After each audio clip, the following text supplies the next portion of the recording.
মঙ্গলবারও শাসক বিরোধী তরজায় উত্তাল রাজ্যসভা। এরই মধ্যে রাজ্যসভার চেয়ারম্যান জগদীপ ধনকরের বিরুদ্ধে অনাস্থা প্রস্তাব আনল বিরোধী ইন্ডিয়া ব্লক। কংগ্রেস সাংসদ জয়রাম রমেশ বলেছেন, ৭২ বছরের সংসদের ইতিহাসে এই প্রথম রাজ্যসভা চেয়ারম্যানের বিরুদ্ধে অনাস্থা প্রস্তাব। এতেই প্রমাণিত পরিস্থিতি কতটা ভয়ঙ্কর। 72 सालों में विपक्ष की पार्टियों ने राज्यसभा में चेयरमैन साहब को लेकर एक प्रस्ताव मोशन सबमिट किया है। ये दर्शाता है कि स्थिति कितनी बिगड़ गई है।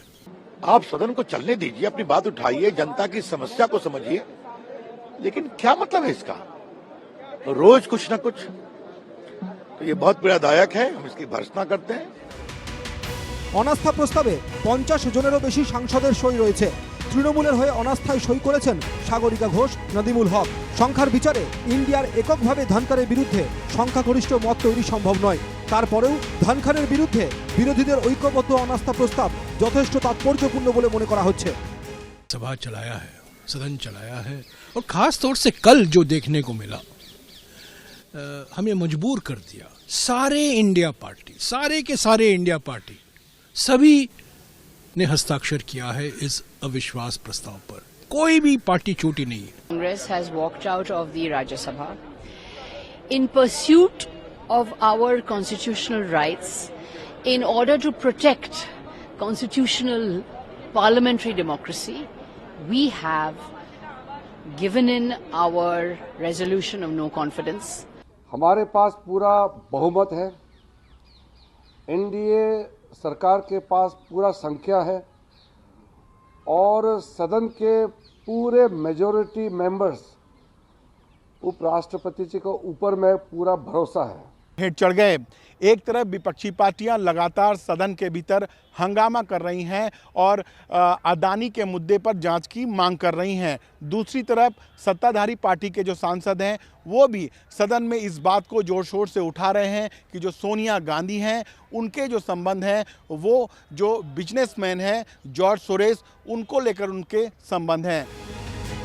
আদানি ইস্যুতে সোচ্চার বিরোধীরা, সংসদে আলোচনা চান তারা।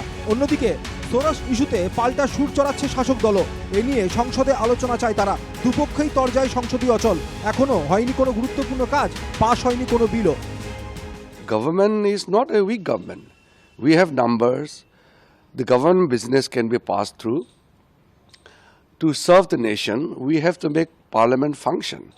And if there are important businesses, bills which are required to be passed, we will do it because we have majority. कि अध्यक्ष महोदय ने सदन की गरिमा की बात की और जब प्रश्नकाल शुरू हुआ तो सत्ता पक्ष के सदस्य खड़े होकर उन्होंने एक बहाना दिया कि सदन स्थगित हो।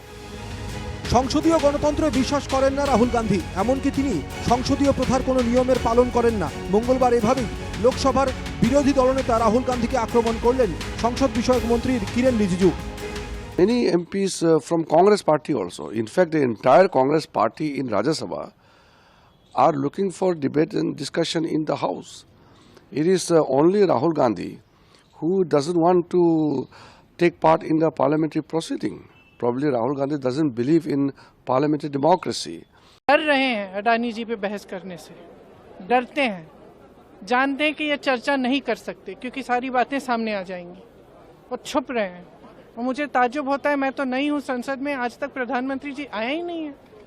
सत्र के मेरे ख्याल से 10 दिन तो हो गए होंगे, दिखते ही नहीं है यहाँ। ताज्जुब की बात। लगातार उनका सहयोग कर रही हैं। वहीं अब देखना होगा कि आखिर कब सत्ताधारी पार्टी के सांसदों और विपक्षी सांसदों के बीच में आम सहमति बन पाती है और सदन के भीतर सकारात्मक चर्चा हो पाती है। नई दिल्ली से कैमरामैन विजयन के साथ मनीष शुक्ला, NK TV।